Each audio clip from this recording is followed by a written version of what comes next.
ಕೋಡ್ಲ ಬೆನಕನಹಳ್ಳಿನಲ್ಲಿರ್ತಕ್ಕಂಥ Shri cement ಕಾರ್ಖಾನೆಯವರು ರೈತರಿಗೆ ತಾರತಮ್ಯ ಮಾಡ್ತಾ ರೈತರ ಜಮೀನನ್ನು ಖರೀದಿ ಮಾಡಿ ಅವರಿಗೆ ಕೊಡಬೇಕಾದಂಥ ಹಣವನ್ನು ಕೊಡದೇನೆ ಸತಾಯಿಸ್ತಾ ಇರ್ತಕ್ಕಂಥದ್ದನ್ನು ವಿರೋಧಿಸಿ ಇವತ್ತು ನಾವು ಹೋರಾಟ ಮಾಡಬೇಕಾದಂಥ ಸಂದರ್ಭ ಬಂದಿದೆ.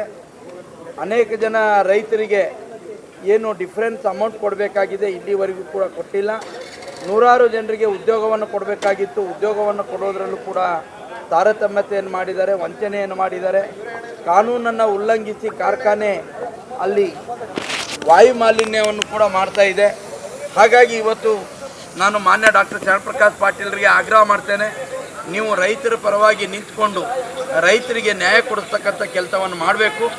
ಇಲ್ಲದೇ ಇದ್ದರೆ ಮುಂದಿನ ದಿನಗಳಲ್ಲಿ ಉಗ್ರವಾದಂಥ ಹೋರಾಟವನ್ನು ಮಾಡಬೇಕಾಗುತ್ತೆ ಅಂತಕ್ಕಂಥದ್ದನ್ನು ಮಾಧ್ಯಮದ ಮುಖಾಂತರ ನಾನು ಎಚ್ಚರಿಕೆಯನ್ನು ಕೊಡಲಿಕ್ಕೆ ಇಚ್ಛೆಪಡ್ತೀನಿ. ಯಾರಾದರೂ ಸಂಬಂಧಪಟ್ಟ ಅಧಿಕಾರಿಗಳಿಗೆ ಏನು ಭೇಟಿ ನೀಡಿದ್ದಾರೆ ಅಂತ ಸರ್? ಈಗಾಗಲೇ ಇದಕ್ಕೆ ಸಂಬಂಧಪಟ್ಟಂಗೆ 27ನೇ ತಾರೀಕು 9ನೇ ತಿಂಗಳು 2023ರಲ್ಲಿ ಸಹಾಯಕ ಆಯುಕ್ತರು ಸೇಡಂ ಇವರ ನೇತೃತ್ವದಲ್ಲಿ 20 ಅಧಿಕಾರಿಗಳ ತಂಡ ಸಭೆ ಸೇರಿ ನಿರ್ದೇಶನವನ್ನು ಕೊಟ್ಟಿದೆ.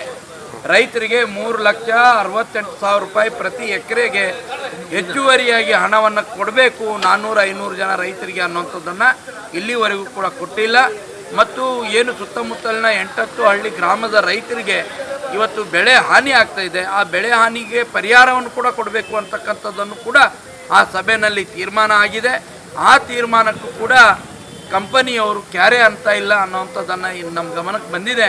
ಹಾಗಾಗಿ ತಕ್ಷಣಕ್ಕೇ ರೈತರಿಗೆ ಪರಿಹಾರ ಕೊಡ್ತಕ್ಕಂಥದ್ದು ಆಗಬೇಕು ಮತ್ತು ಜಮೀನು ಕಳ್ಕೊಂಡಿರುವಂಥ ರೈತರ ಮಕ್ಕಳಿಗೆ ಉದ್ಯೋಗವನ್ನು ಕೊಡ್ತಕ್ಕಂಥ ಕೆಲಸ ಆಗಬೇಕು.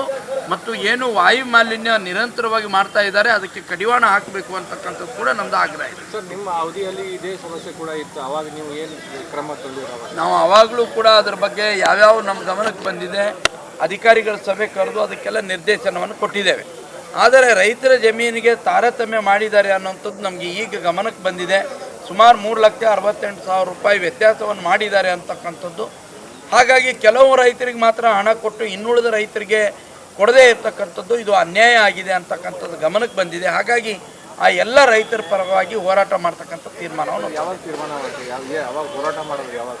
ಫೆಬ್ರವರಿ 15ನೇ ತಾರೀಕಿನ ಒಳಗಾಗಿ ಇವರು ತೀರ್ಮಾನವನ್ನು ತಗೊಳ್ಳದೇ ಇದ್ದರೆ, ಅವರಿಗೆ ನ್ಯಾಯ ಸಿಗದೇ ಇದ್ದರೆ, ನ್ಯಾಯ ದೊರಕಿಸುವಲ್ಲಿ ಸರ್ಕಾರ ವಿಫಲ ಆದರೆ ನಾವು ಹೋರಾಟವನ್ನು ಮಾಡ್ತೇವೆ.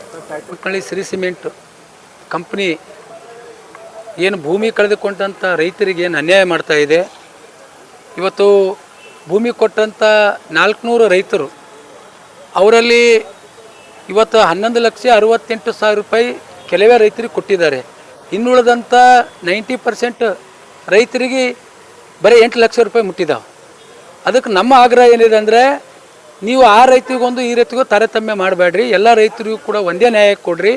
11,68,000 ರೂಪಾಯಿಯನ್ನು ಪರ್ ಎಕರೆಯನ್ನು ರೈತರಿಗೆ ಕೊಟ್ಟಿದ್ರಿ ಕೆಲವೇ ರೈತರಿಗೆ, ಇನ್ನುಳಿದಂಥ ಎಲ್ಲ ರೈತರಿಗೆ ಕೊಡಬೇಕೆಂಬುದು ನಮ್ಮ ಆಗ್ರಹ ಅದ. ಈಗಾಗಲೇ ಇನ್ನುಳಿದಂಥ ರೈತರಿಗೆ 8 ಲಕ್ಷ ರೂಪಾಯಿ ಮುಟ್ಟಿದೆ. ಇನ್ನು ರಿಮೈನಿಂಗ್ ಬ್ಯಾಲೆನ್ಸ್ 3,68,000 ರೂಪಾಯಿ ಪರ್ ಎಕರೆ ತಕ್ಷಣ ನಮ್ಮ ಕೋಡ್ಲ ಬೆನಕನಹಳ್ಳಿ ಎಲ್ಲ ರೈತರಿಗೆ ಕೊಡಬೇಕಂತ ನಮ್ಮ ಆಗ್ರಹ ಅದ. ಒಂದು ವೇಳೆ ಫೆಬ್ರವರಿ 15ನೇ ತಾರೀಕು ಈಗ ತಾನೇ ನಮ್ಮ ಮಾಜಿ ಶಾಸಕರಂತ ರಾಜಕುಮಾರ್ ಪಾಟೀಲ್ ಅವರ ನೇತೃತ್ವದಲ್ಲಿ ಪತ್ರಿಕಾಗೋಷ್ಠಿ ಮುಖಾಂತರ ನಾವು ಶ್ರೀ ಸಿಮೆಂಟ್ ಕಂಪ್ನಿಗೆ ಆಗ್ರಹ ಮಾಡಿದ್ದೇವೆ. ಬರ್ತಕ್ಕಂಥ ಫೆಬ್ರವರಿ 15ನೇ ತಾರೀಕು ನಾವು ಗಡುವು ಕೊಟ್ಟಿದ್ದೇವೆ. ಆ ಗಡುವಿನ ಒಳಗಡೆ ನೀವು ನಮ್ಮ ರೈತರ ಸಮಸ್ಯೆಯನ್ನು ಬಗೆಹರಿಸಿದರೆ ಒಳ್ಳೆಯದು. ಒಂದು ವೇಳೆ ನೀವು ಬಗೆಹರಿಸಿಲ್ಲ ಅಂದರೆ ನಿಮ್ಮ ಕಂಪ್ನಿಯ ವಿರುದ್ಧ ನಾವು ಉಗ್ರವಾದ ಹೋರಾಟವನ್ನು ಮುಂದಿನ ದಿನದಲ್ಲಿ ಮಾಡಬೇಕಂತಕ್ಕ ಎಚ್ಚರಿಕೆಯನ್ನು ನಾವು ಶ್ರೀ ಸಿಮೆಂಟ್ಗೆ ಕೊಡ್ತಾ ಇದ್ದೇವೆ.